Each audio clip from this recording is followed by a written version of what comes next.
I'm going to tell you the scariest true story ever told, over thousands of years, in thousands of versions with different names and minute details, but the story always ends the same way, with the next end of the world. We'll give you the short version first, and then the burden of proof will fall here to present the evidence across time and topic that the slow crawl of geology, the wind, water, fire, and tectonic creep is punctuated in rare occasions by disastrous upheaval. The Earth's magnetic field reverses, with dramatic excursion events sprinkled between. They can occur in less than 100 years from plunge to rock bottom. Earth's ongoing magnetic event has already been underway 150 years, into the red zone, and it is speeding up. In early 2019, the magnetic event accelerated to where an update to the world magnetic model was required ahead of schedule for the first time. Well, so far, this has not been causing catastrophic events, but unfortunately there are other aspects to the event coming. Both in physical evidence and in the stories told in rock and voice, the Sun plays the role of the destroyer. Where the decadal and centennial cycles of activity converge, we find the entire magnetic potential of the Sun accessible for what can only be described as a micronova. As unbelievable as that might sound, the evidence will actually show this to be an almost unavoidable consequence of the solar system trip through the galaxy. There is evidence that the crust and mantle unlock at the low velocity zone. The plates collide and may be worse, triggering volcanoes and sending unfathomable amounts of water into the land, creating surge deposits of bone and earth. The earthquakes and volcanoes and tsunamis are followed by snow, ice, incredible amounts falling by the yard as Earth's temperature plummets. We'll see evidence at the micro scale of the previous great solar blast, the ways in which humans survived the last great catastrophe, the evidence that similar plans are secretly unfolding beneath our feet, and the evidence demonstrating the cover-up and erroneous geological science that overthrew a course of rediscovery. One that can now lead us to understand that the Sun's cyclical passage through the galactic electric sheet is the trigger for the great catastrophe cycle on Earth. Let's begin in the 1700s, with a surge of global exploration in science and the discovery of the evidence for these cycles. A dozen researchers became dozens in the 1800s as more evidence and excitement and terror over the implications of the evidence was mounting in an undeniable charge to science to explain all the evidence. The 1900s saw a further growth of the field. Many researchers gained considerable fame, while others were silenced. The end of the century saw the birth of the plasma universe connection to catastrophism, with the first global study of petroglyphs describing a solar catastrophe in antiquity. The story truly begins, relevantly however, with the man almost certainly responsible for the misdirection of the truth, Charles Hapgood. His Earth crust displacement theory became the torch for the catastrophe cycle, and when it bombed, it took down the entire field with it. We will demonstrate his motive and opportunity to cheat Einstein, that he knew the truth, he covered it up. A key element of that cover-up occurred in the 1960s, when a theatrical, extravagant, and shock-driven Hollywood-style description of the catastrophe was classified by the CIA. That is one mystery. Why this one when so many others had discussed the topic for years, for centuries?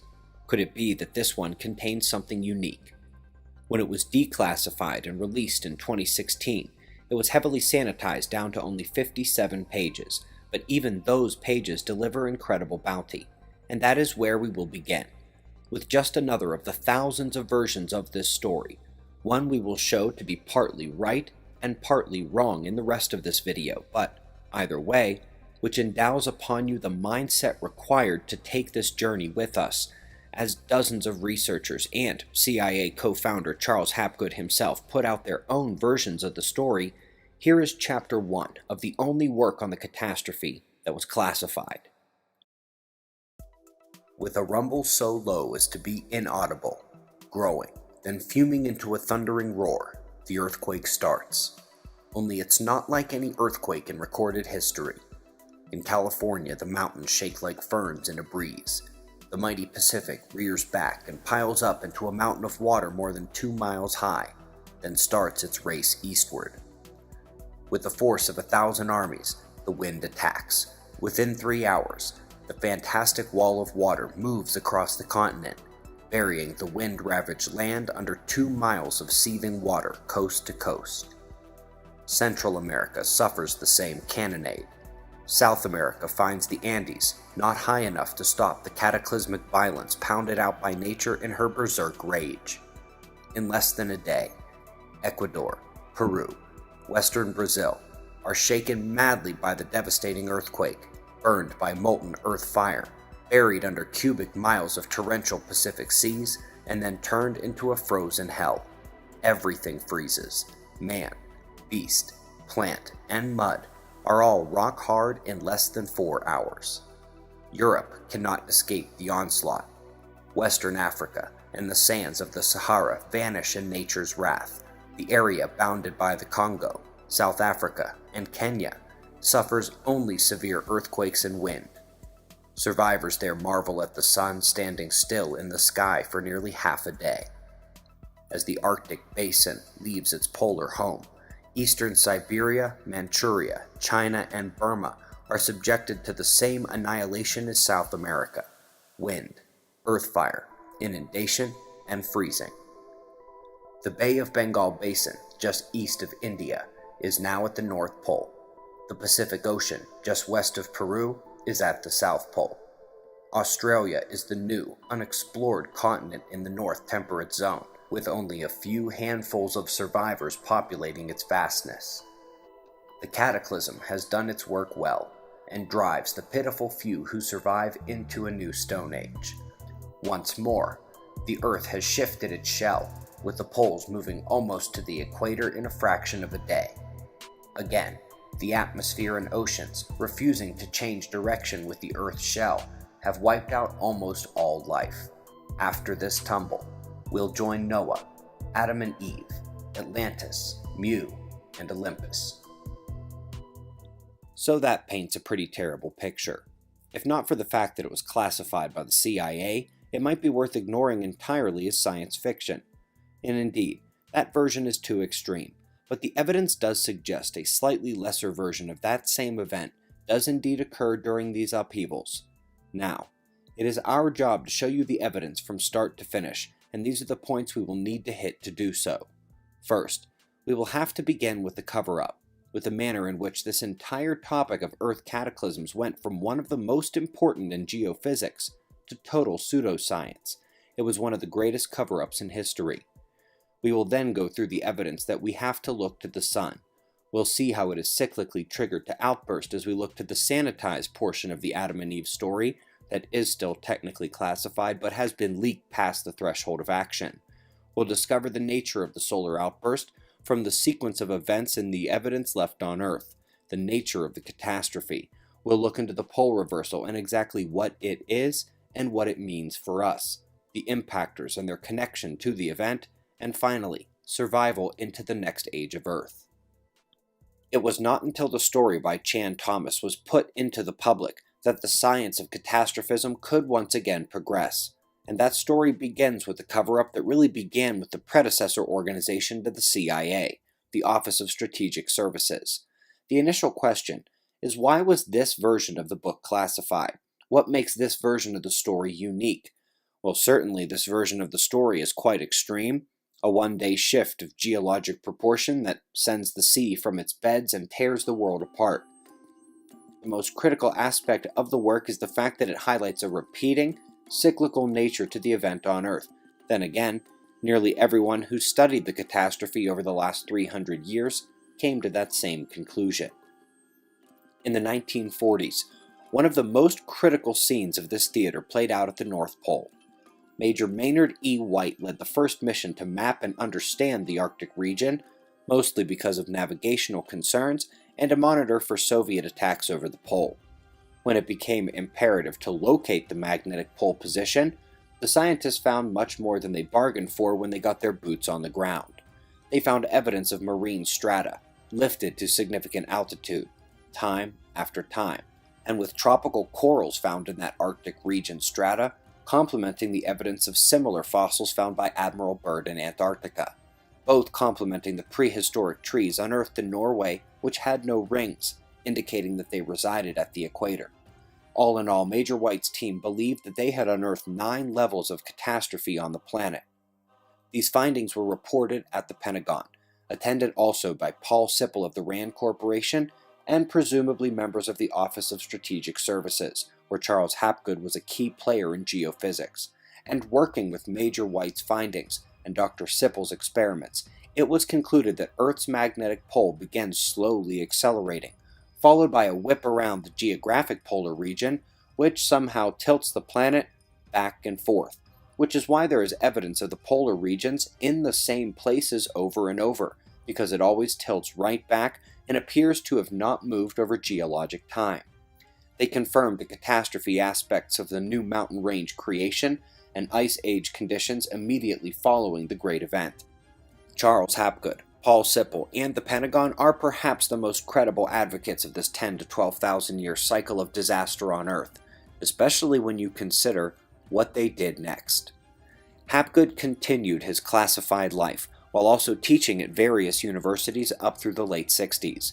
During the 50s, in the years following Major White's Arctic mission, Charles Hapgood stepped into the limelight in his public life with the famous Earth's crust displacement theory. It was a much mutated version from what we heard from Major White, where the poles do not go back and forth to the same places, the cycle is twice as long, and instead of a one-day event, it takes thousands of years to complete, and which was easily debunked by modern geophysicists, taking down the entire science of catastrophism with it. That is the famous version with the foreword written by Albert Einstein. That is not disputed, as his work with Hapgood was well known in the years before he died. However, Einstein was likely privy to the same information as Hapgood, and the final book came out after he died. There is no way of knowing if Einstein supported the radically different version that Hapgood eventually espoused. But what we do know is that Einstein saw the cycle of catastrophe and the turning over of the Earth. He was looking for a way to unlock the crust from the low-velocity zone in the years before he died, and we know he never did find a sufficient geophysical mechanism. Hapgood's version of the story, the public one, does not match what he and Sipple delivered to Major White at the Pentagon a decade earlier. It does not match the geological evidence or the timelines as well. Hapgood's versions, again, were easily debunked. Now, Einstein discussed this for years with Hapgood, and the only contribution was a foreword. Maybe. But, armed with that foreword, the weak version of crust displacement Hapgood placed over the field had the credibility to do so. The Chan-Thomas version matches the version that somehow got lost between the Pentagon and Charles Hapgood's public life, and it was in fact classified in the years after Hapgood's work, the first work to deviate from that flawed story since the flawed story came out. It plainly contradicts the version that the CIA geophysicist Charles Hapgood was promoting around the world, even if he had promoted a different one in private. And Chan's version got classified, as apparently did that real version of the story reported from what Major White and Paul Sipple provided. Einstein's key problem was the evidence of Greenland's tilting action, but a lack of weight in ice to pull the crust itself. Nobody had ever before discovered a mechanism for how the Earth would actually accomplish this unfathomable disrespect of inertia, basic physics, common logic. Frankly, the explanations blaming the hand of God had about as much evidence as anything else up until that point. That is, until the version Chan-Thomas tried to put out. The postlude of Chan's work was not part of the sanitized release by the CIA, but it was included in a 1993 version of the book the CIA apparently didn't feel the need to classify due to the disrepute of the field of catastrophism. Nobody cares anymore. The postlude describes the only potential mechanism for connection of all the evidence from beneath our feet out to the sun. In recent years, the move in cosmology to see the galactic magnetic field structure as coherent, including the central torus and jet model, has run through the national labs and NASA with incredible success. But one of the lesser publicized realizations of this fact is the scaled similarity with the solar system and with Earth's equatorial ion emission. You see, just like the solar system, the galaxy has an electromagnetic current sheet rippling around the equator, separating the coherent fields of north and south. Now, in our solar system, The sheet ripples, wavering around the equator, bringing a spike in ion density and a reversal of the interplanetary magnetic fields. At Earth, although our orbit only crosses the exact solar equator twice per year, the solar electric current sheet hits Earth every 2 weeks and can produce a geomagnetic storm, inducing electric currents in the atmosphere and the ground. Earth is constantly protected by its own magnetic field, but in addition to things like solar flares, simply enduring a every 2 week solar system magnetic reversal and current sheet impact can cause those electromagnetic disruptions. So, what happens when the Sun and solar system encounter the galactic version, its spike in density, and its magnetic reversal process? Let's actually add one more element to that puzzle: the dust. In our own solar system, and most we see, there is a dusty plain. Like Saturn's rings, density is low from planet formation over time, but in the galaxy that is not the case. There are dusty remnants of countless nova, and material left over from the star formation events of the galaxy. So the galactic sheet is more ion dense, a galactic magnetic reversal, and a much more dusty region than we find in our own solar system. Now, out of those three, it might seem like the galactic magnetic field reversal and the extra ion and electron density are the scarier propositions than the dust. But in fact, it might be the dust that makes the situation so awful. To understand why, we must investigate a phenomenon known as recurrent nova. There are quite a number of these recurrent nova that we do know of. Here's an interesting picture of one called T-Pix. And by the way, this first image was the T-Pix nova of 1997, and this was the T-Pix nova of 2011. It just goes boom over and over and over again. Beautiful plasma physics swinging into view with how they're pretty sure the eruptive character is when it comes to at least this one recurrent nova. And so what this is here, and this list will be ever expanding, these are the current recurring nova in the Milky Way, with the exception of the one that was just discovered about a week and a half ago that was in the Large Magellanic Cloud. I don't know if they're going to count that one as being in the Milky Way or not. But take a look over, it's the 1, 2, 3, 4, 5th column where it has a bunch of years. Those are the known outburst years. Just take a look at how many times these ones have actually gone boom, some of them. All of the lectures that students are hearing right now and some of the best literature reviews on this topic that you can find very much conclude one thing on this list. It is egregiously under-inclusive. They say that our viewing of the heavens at this level is so nascent that there are almost certainly supernova that we have seen that aren't supernova, that we will see them go boom again, and they will make this list. They believe that there are many with hundreds to thousands of year cycles that we simply have not seen go boom even once. And when we do, we'll have no idea it's a recurrent nova for hundreds to thousands of years more. And so, come to ask what the trigger mechanism is. And it is currently thought to be close-in binaries that is feeding material down onto one of the other stars and basically causes a thermonuclear explosion on the surface. There is no doubt that some recurrent nova are binaries feeding material down onto their partners, exploding in dramatic fashion. But this has implications for stars with dusty encounters on their way through the galaxy.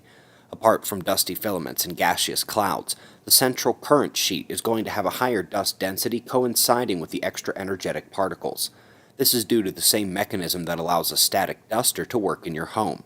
That electric field is going to contain a surplus of that dusty material, and indeed, we're learning that the dust content overall may be much greater than we realized.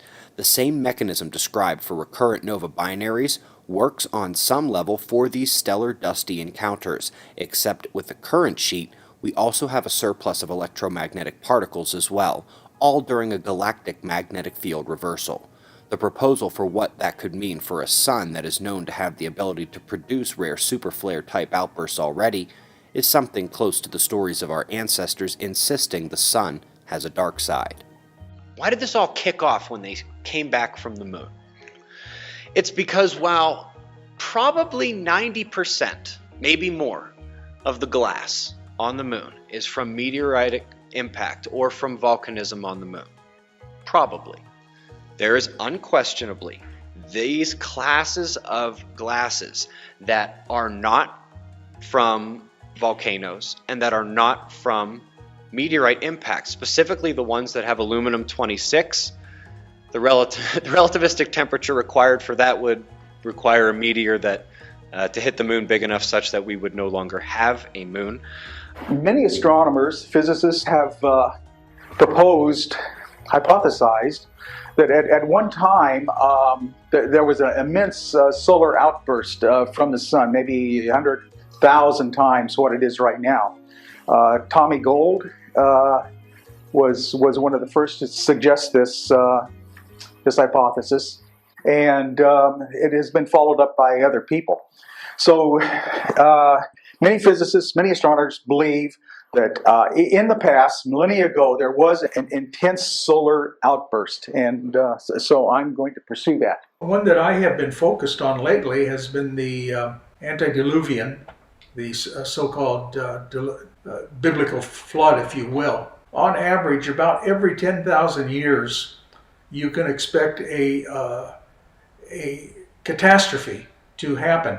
For the most part, the civilization is wiped out. It's a horrendous catastrophe. It wipes out a pre-existing civilization and most of the people on Earth. And so we must start anew. Through decades of searching the world collaborations with amazing observers like John McGovern, Herat has amassed the most extensive data set of petroglyph representation of global solar storms, and the most famous of those is the Stickman, which is not amazing by itself, but those dots on each side, found around the world from the exact same time periods, is indicative of shared experience, and the plasma formation called a Z-pinch seems to fit the description of both the drawings and the physics of a solar disaster.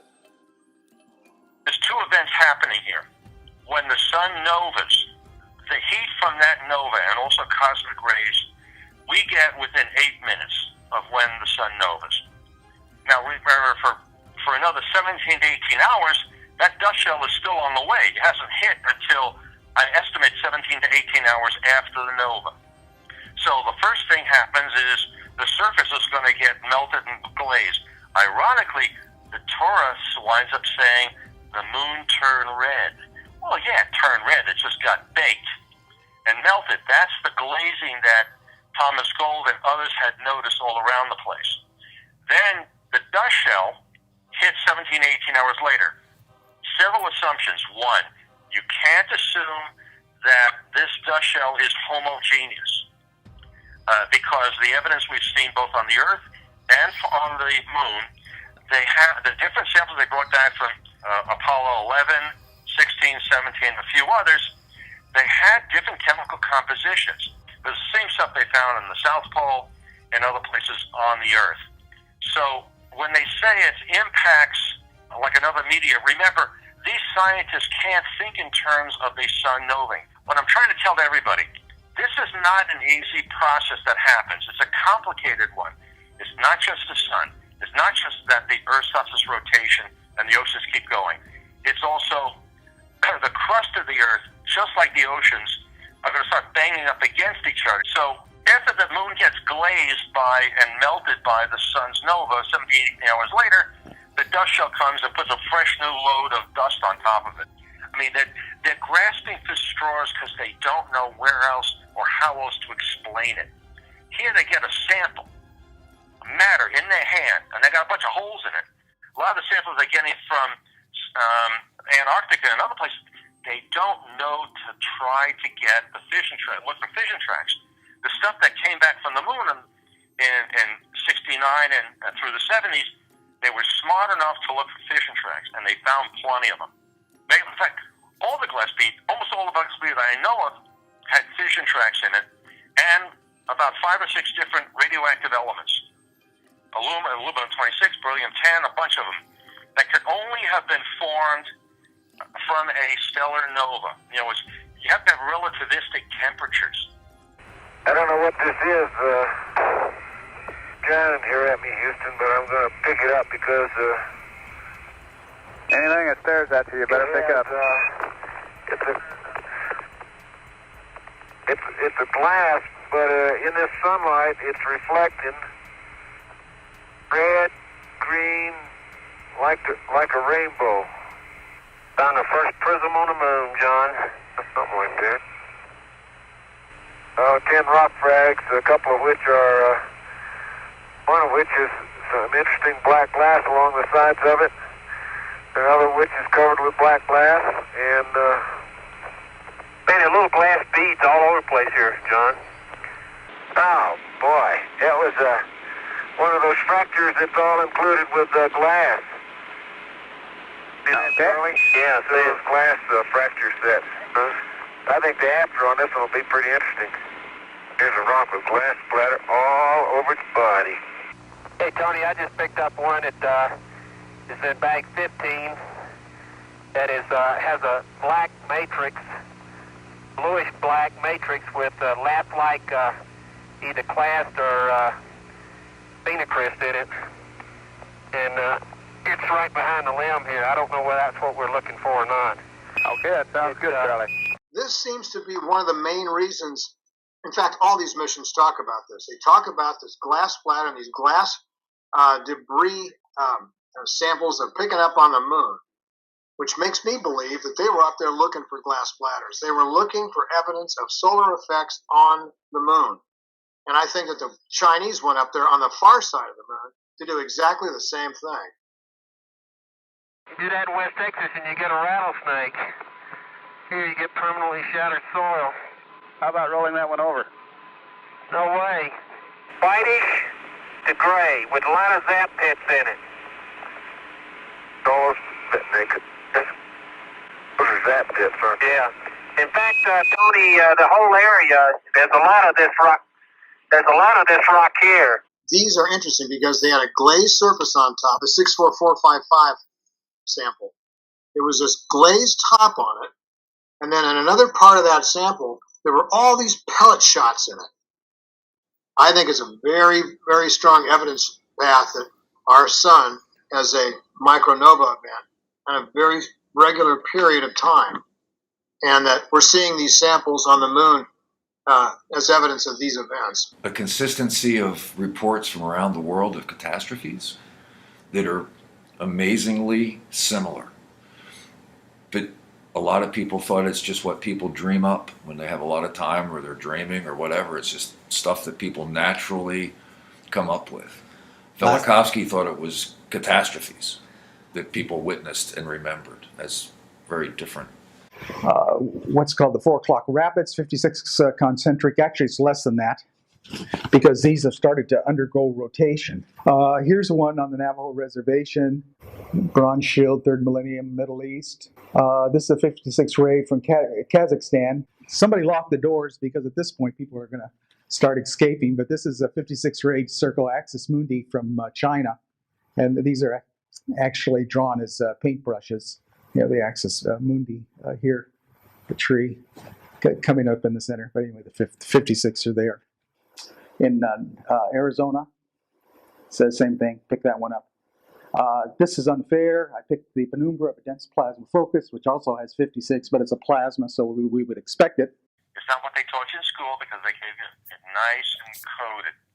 But again, remember, the people in the U.S. government who saw the sun flare up and get the information back from the moon when we brought the stuff back, they were mostly scared. The sun does something terrible. They didn't know when. They felt they had no power to change it. See, our tools have shown us things that they couldn't have possibly seen 50 and 70 years ago. Dome ceiling, 5th Street Church, Seattle. This is very close to the Forbidden City of China ceiling picture. These ceiling pictures show up, and they generally have 56. This is brand new. This is the Grand Atrium in Saudi Arabia, which is brand new. And again, they didn't draw it circular, but they certainly put 8x7 panels of light around here, as well as some structure in the center. That's Neolithic stone ruins. So there are 56 Birkeland filaments in our intense aurora that happened perhaps 4 millennia ago. And so, Thomas Gold, Bradley Schaefer, Anthony Peratt, Robert Schoch, August Dunning, Douglas Vogt, myself, and literally everybody in the Astronomical Society of Japan, at very, very least, can say that the Carrington event is probably nowhere near as big as the sun can go. The voices from the past supporting this argument come from the Maya, the Aztec, stories in India, China, pagan stories, Aboriginal, African, Polynesian, and those in the Middle East, many of which are recorded in the Bible. During that time, the tunnels were built. During that time, the petroglyphs were carved that blame the sun. Some of the stories actually survived from the pagans of Ragnarok. And this is something that I don't think anyone who studies the sun on long-term scales should really ignore if we're looking to answer the question of what can the sun do to the earth? Because it's one thing to look back at our ancestors and the stories they tell and say, you know what? You guys did a pretty good job inventing geometry, philosophy, architecture, but we're going to just take your most important stories and just going to pretend that you guys are crazy and made them up. That's one giant leap, especially when they could predict eclipses. When somebody wants to build a lander that's going to go onto the moon or it's going to go onto Mars, they have to get as realistic conditions as possible, right? One of the places they get this stuff is the Exolith Lab at Central Florida. We got a bunch of their soils, and we have a bunch here, but you guys remember, we've got a plasma lab, don't we, down in Georgia. The very first time he simulated what this solar flash would do to the moon, to the lunar soil, was absolutely incredible. And then he blasted it. This is the equivalent black glass that they found on the moon. The glazing of some of the rocks that are in there is the exact glazing that was found on the moon. This required no meteoritic impact. It simply required the equivalent of a massive CME or nova shell discharge, or even what is possible through X-rays going through the vacuum. What you got on the left there is a piece of muscovite mica. This was taken here on Earth. It is only the third ever found rare cosmological event, they say. All of the black stuff around there, those are normal fission tracks. That's real cosmic rays. That's what cosmic rays look like when they hit. But there's this exclusion zone around what they call the rare cosmological event. They know for a fact that it's not electrons or positrons, and they represent a residually input positive charge that didn't discharge outward, but it discharged from the center. And it looks exactly like the cosmic jet that blasts out of a star when it's born. It looks like the cosmic jets that you see from the center of a galaxy when it eats a star.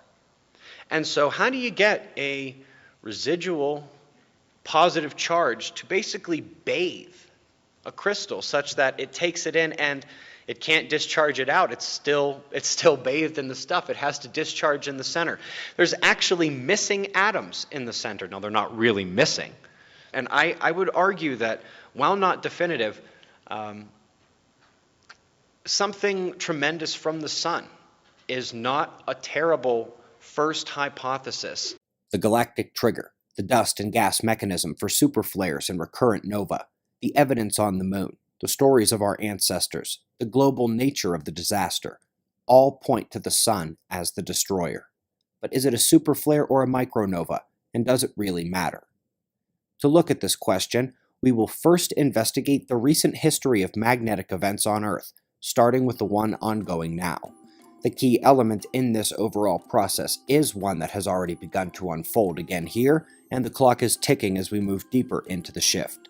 We know that Earth's magnetic field has begun an acceleration beyond its normal wander, and coincident with that is the loss of field strength. Magnetic reversals as rapid as 80 years have been recorded in the paleomagnetic record, and we are already more than double that many years into the current shift. While moving more slowly than the record-fast reversals, things have begun to intensify. The Earth's magnetic field is currently decreasing by approximately 5% per decade, with the north and south magnetic poles set to meet in the eastern Indian Ocean. While the north is moving much faster, the south has already left the continent of Antarctica. The timeline is on the scale of a few decades to 100 years, presuming things don't accelerate any further. Seem impossible? Well, these are the current motions, and that is not disputed. But this magnetic meeting point scenario also has interesting coincidences, and not a one of them is bright and sunny. First, this region was an incredibly interesting place a few years ago, until the data disappeared. All the information in this video is available for verification via the online buoy database maintained by NOAA. Buoy in event mode, south of Bali. For those who monitor the ocean, this is a familiar sight. The tail of this buoy starts with another and begins long before there was such a thing as Station 53046. You will notice the primary areas of coverage from the Solomon Islands, east to the Kermadec Islands, and up around to Sumatra, all locations of powerful earthquakes in the last few years, except this central three, including 53046 in the middle. Like I said, our story begins with a different buoy, 56003 to the right. She's had a turbulent life, as you can see here. In October of 2008, they put her down, and it was barely a month before the wild readings appeared. She was immediately taken offline. During the time she was down, another buoy was put in, 56001 to the left, put down about 350 days later in October of 2009. She ran fine. 03 came back at a much lower sea depth, but in the exact same location before jumping back up in 2011. Station 56001 began deviating in November of 2011, and one must assume it was about that time they hatched a plan to add the third buoy to the group, 53046. It was a few months later in mid-2012 when she began to send back information, and within a few months the action began. Short but significant drops in the sea depth.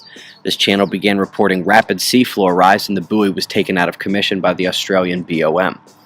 Clearly it is back and in the exact same place, but when you factor in the further movement of the last 36 hours, more than 100 more meters, which is barely visible here at the end of the chart, we have officially eclipsed the 1200 meter mark, or just about 4,000 feet. This could be volcanic, could be related to the fault destabilization described in many of our previous videos. It looks like this part of the world is a significant place to watch. One of the biggest alternative news stories of that time was that a few days after this video aired, the buoy disappeared, and to this day both it and its data are gone. Further complicating the story is that this region forms a geographically small triangle with the strongest magnetic point on Earth, the South Magnetic Pole, and with the Dragon's Triangle, Asia's version of the Bermuda Triangle, and indeed, that new pole position is near where those airplanes disappeared in recent years. Now, since one pole might reasonably be expected to emerge on the opposite side of Earth, we find that to be here, in South America or perhaps just offshore, forming a geographically small triangle with the weakest magnetic region on Earth, the South Atlantic Anomaly, and the Bermuda Triangle, where airplanes may have been known to encounter a difficulty or two over time.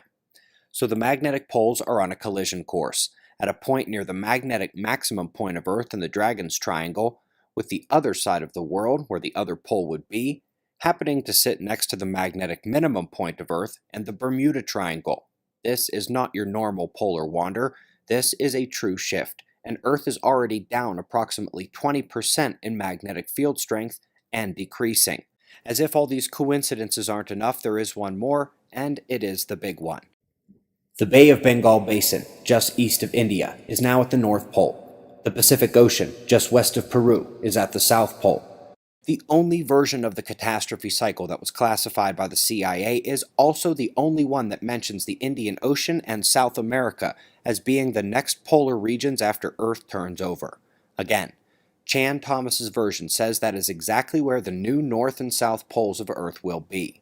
You might also notice, for the electromagnetically and geometrically inclined among you, that from the new poles to those triangles and maximum and minimum magnetism points, we are forming 90-degree angles. For those who find it difficult to ignore facts lining up, that was 7, including real observation data, geomagnetism, and a sprinkling from the CIA. Now, let's take a step back.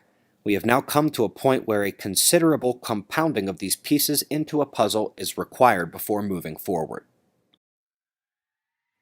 The topic of Earth's catastrophe cycle has been well understood for centuries. past the point of question to the search for a mechanism. It was not until the top-secret geophysicist Charles Hapgood, parading as professor and author, put out a mutated version of the story that the topic itself became taboo for respectable scientists, and that version, easily debunked, never matched the evidence or the conclusions from the internal intelligence community of the day, of which Hapgood was a part. Einstein's final problem was not understanding how the crust unlocks from the mantle, not whether or not it occurs, and exactly how you disrupt the entire planet. They never looked outside the Earth. The physical evidence and the stories that have survived point to the sun, and so does the mechanism currently believed to work for superflares and recurrent nova. The key element of this process on Earth, the magnetic reversal, has already begun and is accelerating, and this indicates that we are entering the central galactic current sheet already, and it is clear what that dust, ions, and magnetic field change means for the stars that we see experience them on a much more regular basis. It means the type of thing that the geniuses of the past, who gave us philosophy, geometry, and architecture, found so crushing that they blamed gods. I decided that a magnetic reversal had an awful lot to do with the dinosaur extinction. And then the more I researched, I realized that magnetic reversals also, as far as I'm concerned, trigger ice ages, and that they return in a cycle, in a regular pattern that we should actually be able to predict. When you have the onset of an ice age, of course, here's the conundrum. The conundrum is that you've got to have a very large, rapid accumulation of glacial ice, which requires that the climate be cold enough that ice does not disappear through seasonal melting. At the same time, you have to increase the amount of evaporation from the oceans in order to loft this much moisture into the air that can precipitate out as snow that ultimately is compressed into glacial ice. The problem is, as you can see, is that it requires heat. So there's the kinds of conundrums that we're confronted with when looking at this. See, our predecessors from a few generations ago had it a lot easier because they could imagine that the whole process took 100,000 years or longer. We don't have that luxury anymore. So what is going to happen to us? For that, we look back past the current shift to the last one, the last few, actually. And few people have cataloged the repeating magnetic disaster in the last few decades, as well as Douglas Vogt and Robert Felix. Although there is some question as to the exact timeline of the events, there is a series of global disasters that involve major magnetic events on Earth, surge deposits from inundations of the sea, filled with the bones of millions of animals, and the deposition, thereafter, of incredible amounts of snow and ice. The evidence paints the scariest possible picture of the near future on Earth. Felix and Vogt have done the best job analyzing the last few great geomagnetic events. The last one was the Gothenburg event. It is believed to have occurred between 10,000 and 13,000 years ago. 40 years after its discovery, there is still new evidence being unearthed, mostly leaning towards the latter side of that scale. The data on the Mono Lake and Lake Mungo events is all over the place, and to a diligent observer, it actually appears that some of the researchers got those events confused over time, especially the ones in Antarctica. In reality, it was almost certainly two events, one nearer to the 24,000 years ago range and another closer to 35,000 years ago. The last Champ event is probably the most well-studied excursion, and it was a tremendous hardship on the biosphere, one of the worst we know of. Lastly, the Antarctic cores from Vostok do show another event in addition to the lake event about 35,000 years ago, and this one is about 60,000 years ago, which does allow us to find one more solid event before the data is mostly lost amid erosion and time and geology.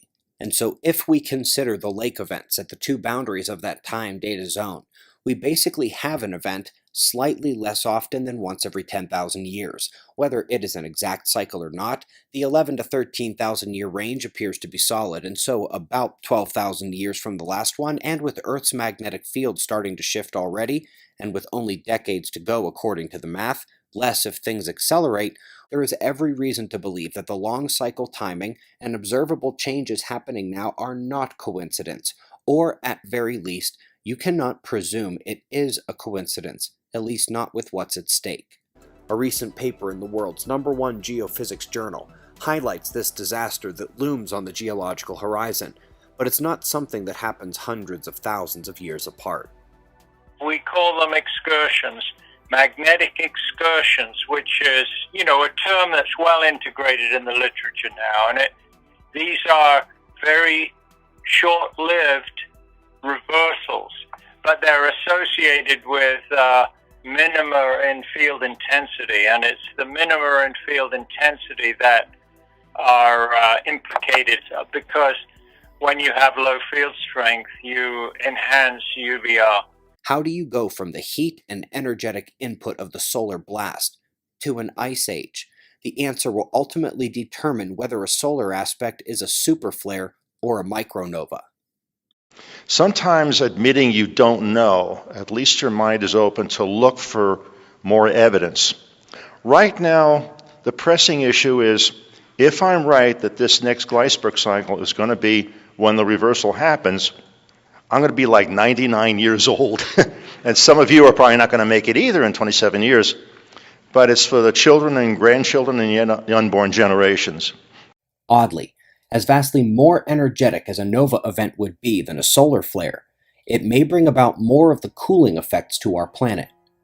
To explain the ice ages occurring with the magnetic reversals, we must actually look to either that nova-like event or the tilting of the Earth's crust, which vexed Einstein for a solution he never found beneath our feet. The sun does not bulge, in blatant disrespect of physics. It has a secret. Its cycles always build to greater crescendos, and the great solar blast could truly disrupt our entire planet. While Vogt does not advocate for a tilt of Earth, he does advocate for a reversal of rotation. The stories of the sun rising in the wrong place. The stories of the long night where tribes believed the sun might never rise again. The stories of the sun standing still in the sky. All of those ancient stories from around the world complement those found in the rock. Interestingly, either a 90-degree tilt and tilt back and forth, as was described by Chan Thomas, Albert Einstein, and Major White, or the rotation reversal advocated by Vogt, both leave evidence of the poles residing in the same positions over millions of years, cycle after cycle bouncing back to the same places, such that if you were to look over long periods of time, you might think the pole has never moved at all. Here, it is Einstein's hitting a brick wall that actually gives us our best chance to know what's happening. Like Chan Thomas and all who came before him, Einstein saw the tilting of the crust. His problem is that the most likely geophysical actor is Greenland. Its massive ice weight creates an uneven distribution of mass in the northern hemisphere, which due to centrifugal force of the planet's rotation, wants to spin at the equator. The problem of geophysics, which Einstein realized and never overcame, is that Greenland is unlikely to ever gain quite enough ice mass to unlock the rocky crust from the liquid mantle and float freely. It is that unlocking of the crust that is so critical to the crustal tilt possibility. Einstein, Major White, the researchers throughout history, and Chan Thomas are all focusing on what's known as the low velocity zone, a thin barrier between the rocky crust and fluid mantle, but which acts like plastic due to a delicate thermoelectric equilibrium, meaning the temperature and electrical activity create the plasticity and the friction. If that equilibrium were to be disrupted, it would allow the crust to float freely on the mantle, and allow for any number of tilt or plate collision scenarios to occur.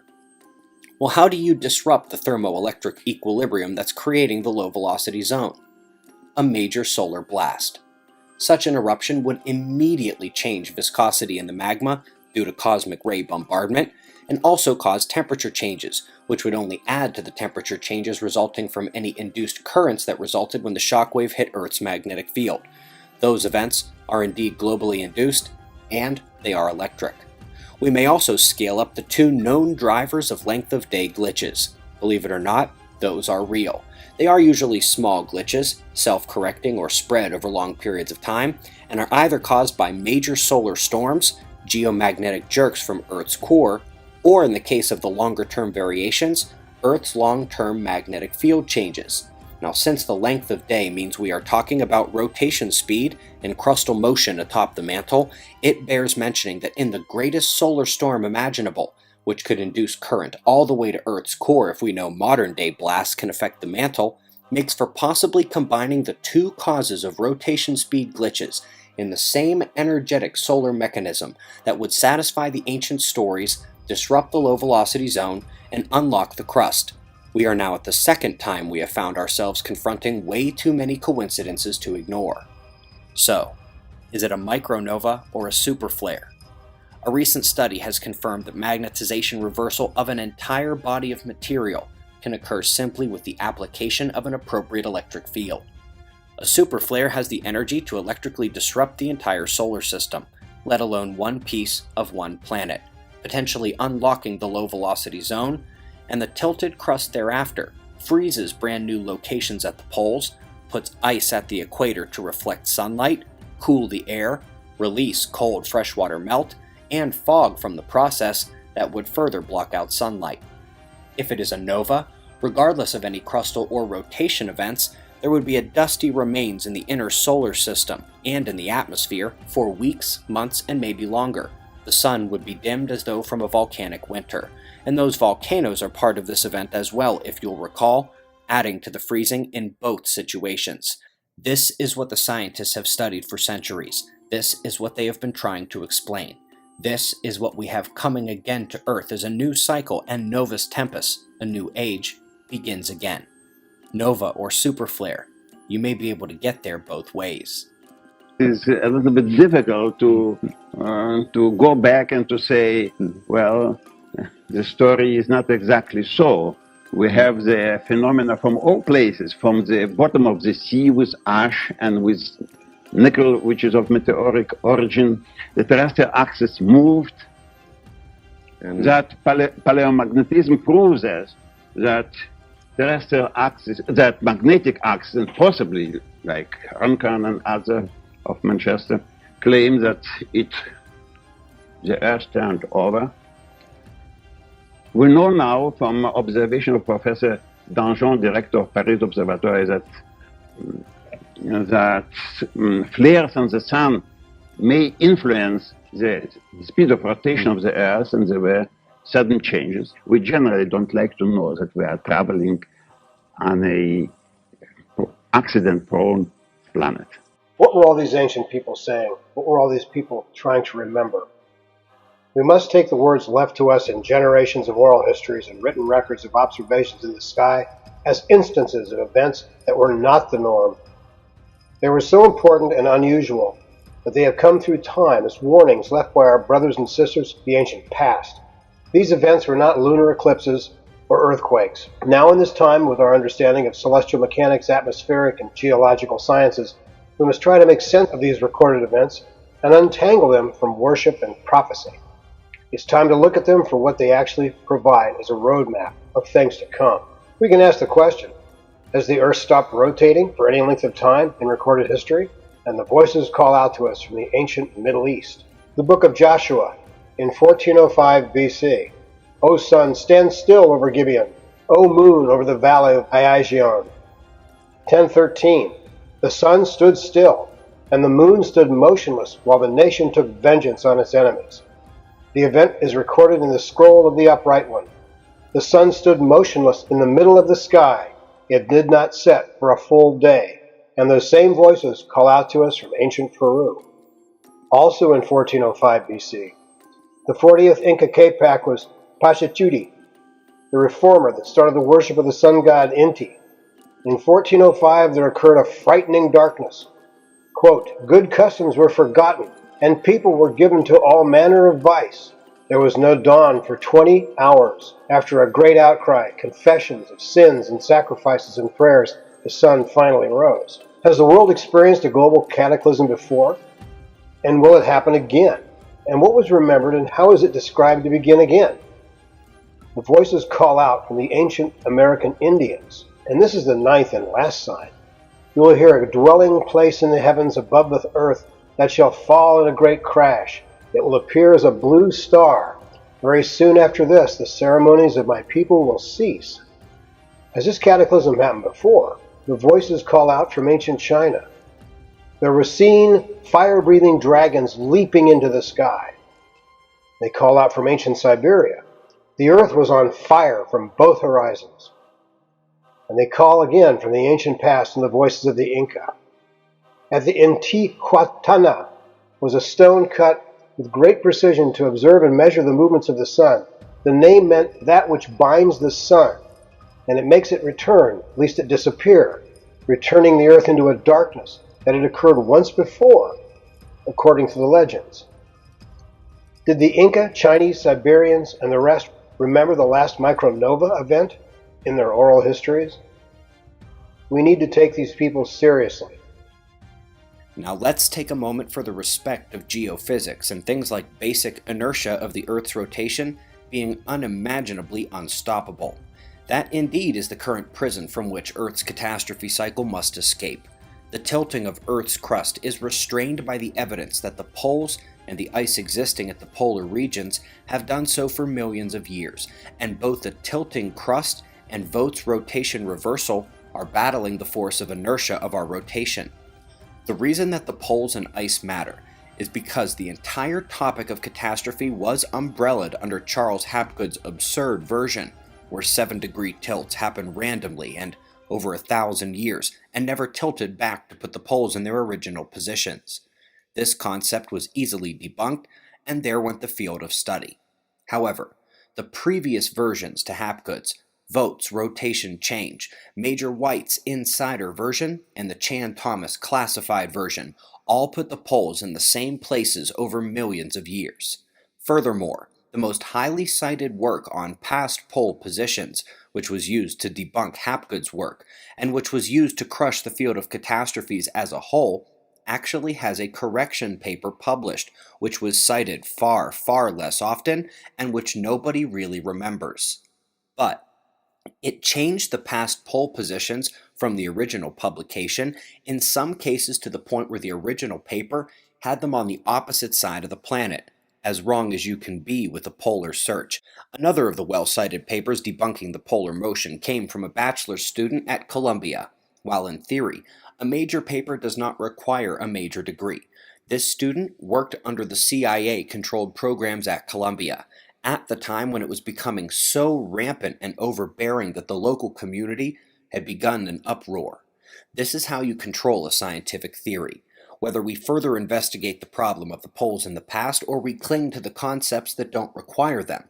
The only reason this topic is considered pseudoscience is because a wildly mutated version of the story was put out by a CIA agent masquerading as a professor, and which somehow overthrew the centuries of study and literally the world of evidence.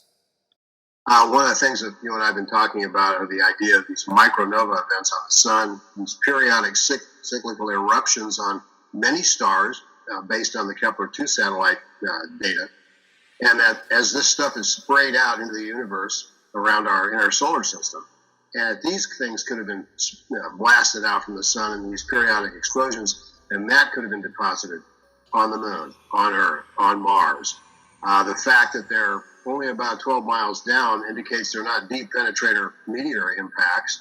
So it leads me now to believe that these magnetic anomalies, if not all of them, certainly some of them, could be from solar eruptions. And this is just solar material that is splattered out and these planets have run into in this huge cloud of debris once the sun releases these nova events. End of the last ice age, we had catastrophic rains, catastrophic flooding.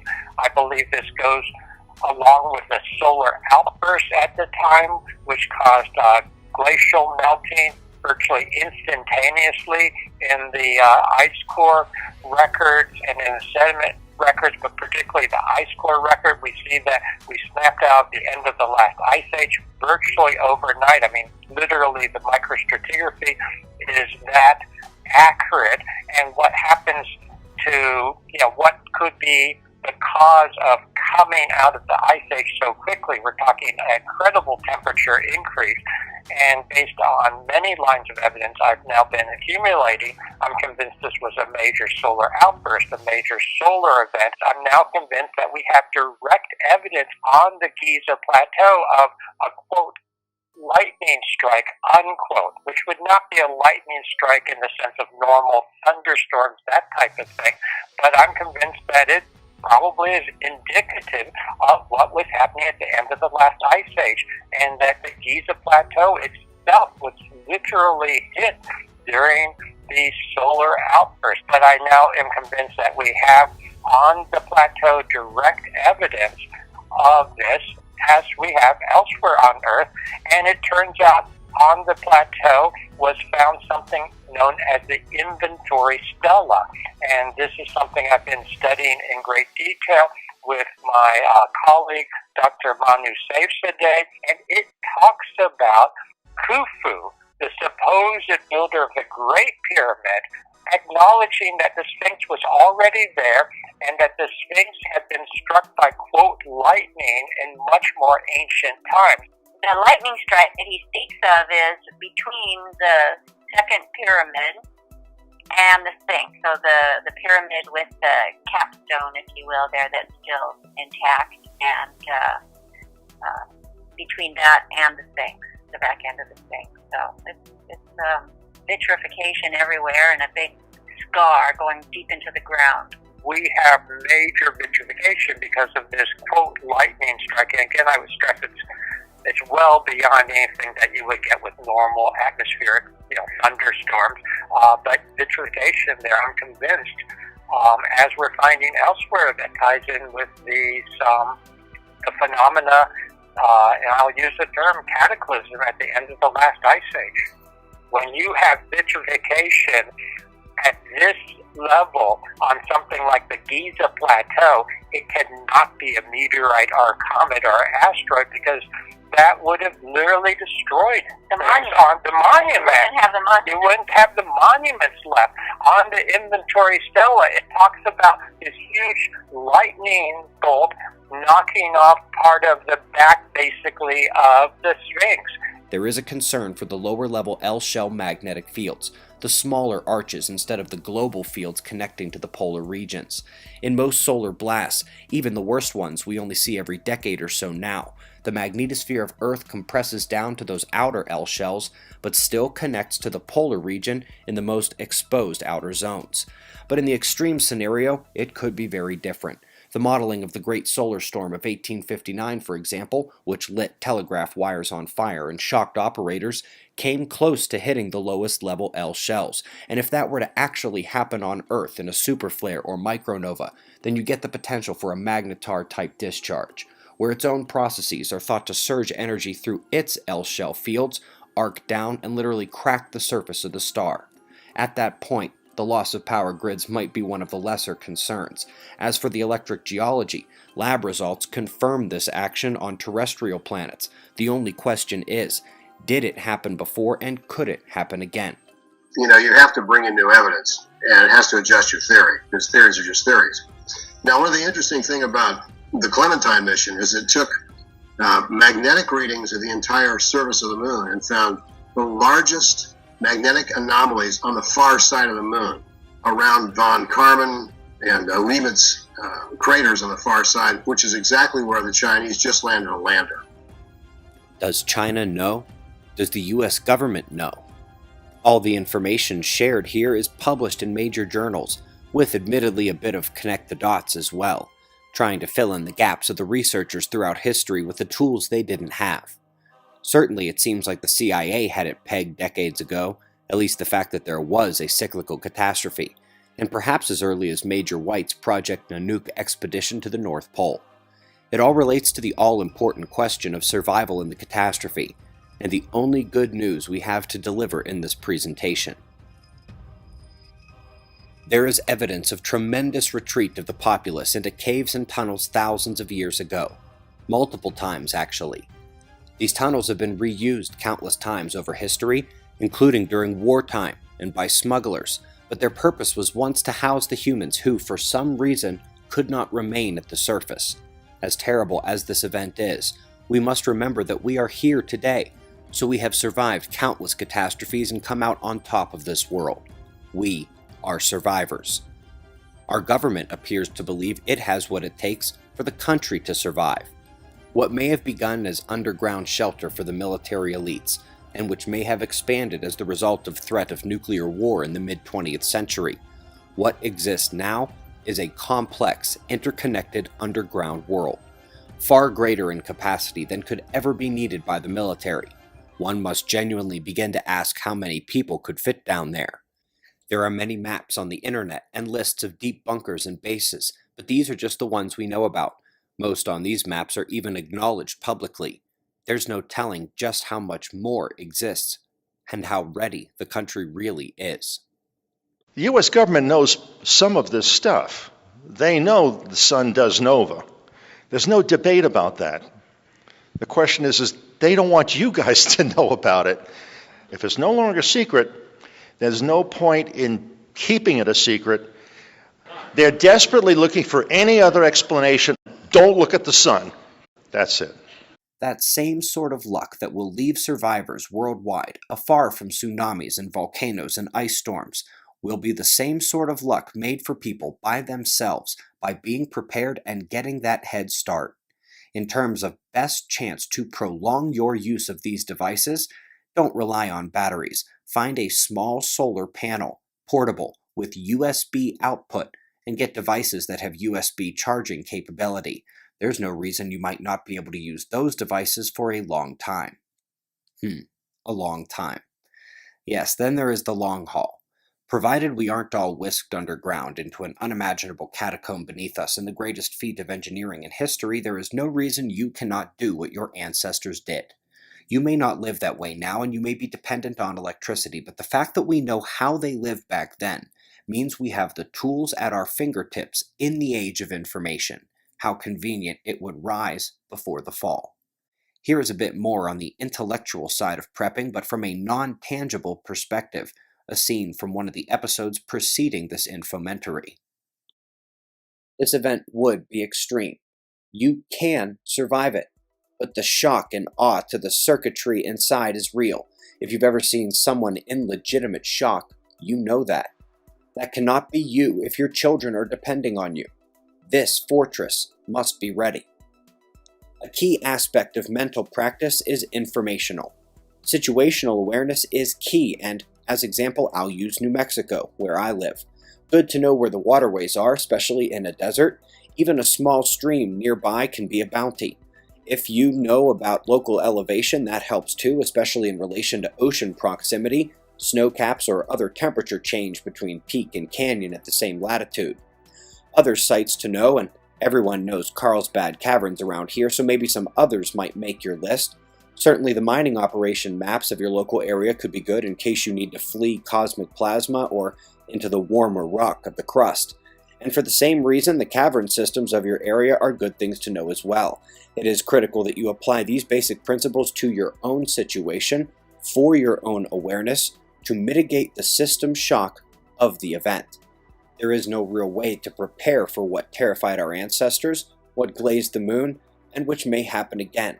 But you simply don't have time to think about these things at that moment. It is as important to understand them now as it is to stock food, water, and seeds.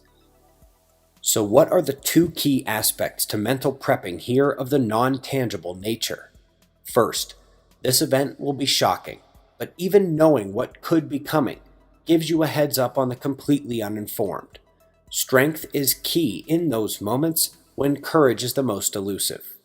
Second, some of you will want to bug out to safe locations, others will want to stay in your castle with all your supplies. That decision cannot be made on the fly. You don't have time to plot a route or figure out if you're staying or going. You don't have time to go get those books at the store.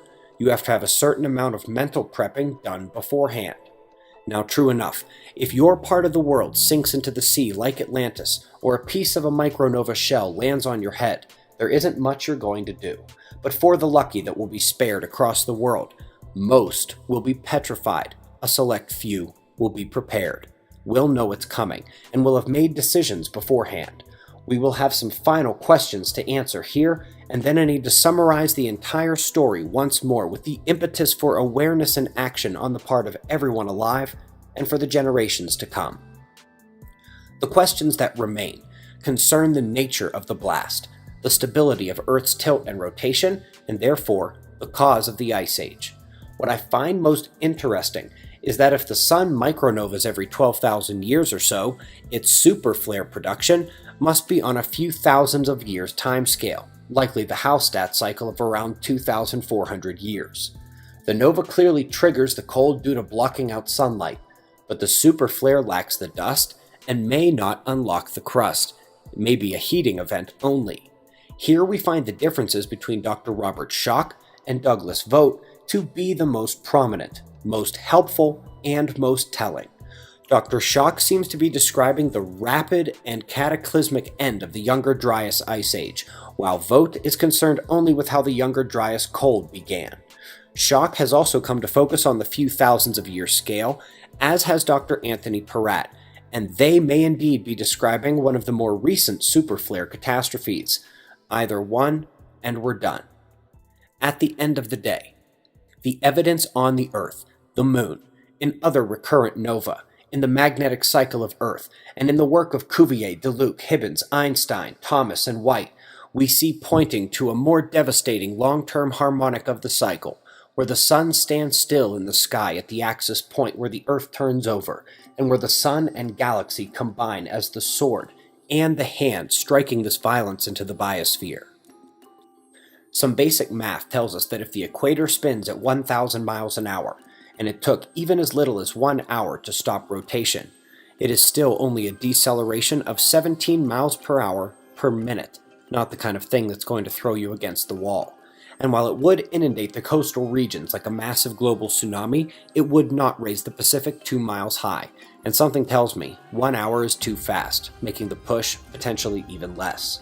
But still, there is evidence of waves taking out entire continents, and so the rise and fall of land like Atlantis, Mu, and Lemuria must be considered. The last one of these events appears to have been about 12,000 years ago. The magnetic field of Earth has begun to shift and accelerate, indicating that the solar system may be entering this electric current sheet and galactic magnetic reversal region already.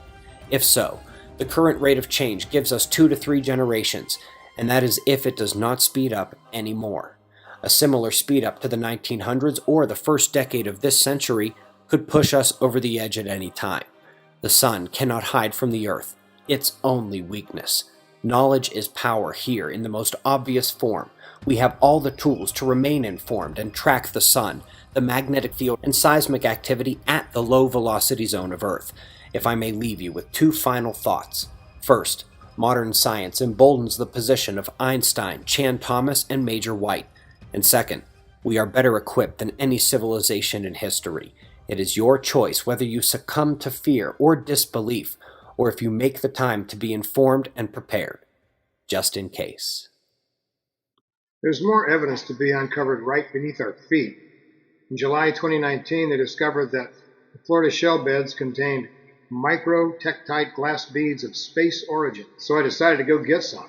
The professors were very kind. The shell beds are beyond anything I would have imagined, and they let me take various samples with me. We have shells from various layers of strata, including burned layers and those that are more pristine. We believe much of the treasure lies in the material packed and preserved inside the larger shells, of which we have many. We will search for the glass beads in these samples and try to do fission trap testing. They did it for the lunar soil, but they skipped it with the glass beads on Earth. Do they have transuranic elements? Aluminum-26? I want to find out.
Hey, welcome, fellow observers. I hope you enjoyed that full-length movie. I'd just like to thank Ben for putting that together. That is no easy task. You may recognize my voice. So I'm a frequent contributor on the Fly on the Wall podcast. I am an often presenter at the Observing the Frontier, and I'm reporting to you live from Pittsburgh, Pennsylvania, which is actually the town where Ben and I grew up next door to each other. So it's been a very long and interesting and exciting journey together that we've all taken. Adam and Eve's story. By Chan Thomas. So we actually in our possession have a copy of this book. And if you check out the website suspectsky.com, you'll be interested to see that there are PDF versions for download for free, available to the public. For all of you that are watching this video, you've done a tremendous thing. You have educated and made yourself aware of probably the biggest and most important story facing our Earth today, and that is the pending catastrophe cycle. Another thing, we didn't even get a chance to talk really much about Mars. There's direct evidence of a major crustal shift on Mars. There are these magnetic anomalies that are geometrically perfect matches for some of the famous volcanoes there, but they're not geographic matches. They're not in the same place, almost as though the volcanoes and these magnetic anomalies once did line up, but after a crustal shift, they didn't anymore. This really could have been a 6-hour documentary. There is a lot still to do. We're not going anywhere, and a lot of the people that we heard from in this documentary, they are on board, continuing to do research, committed to do the research. Many of them are coming to Observing the Frontier 2020, where a lot of the updates and new information will come out.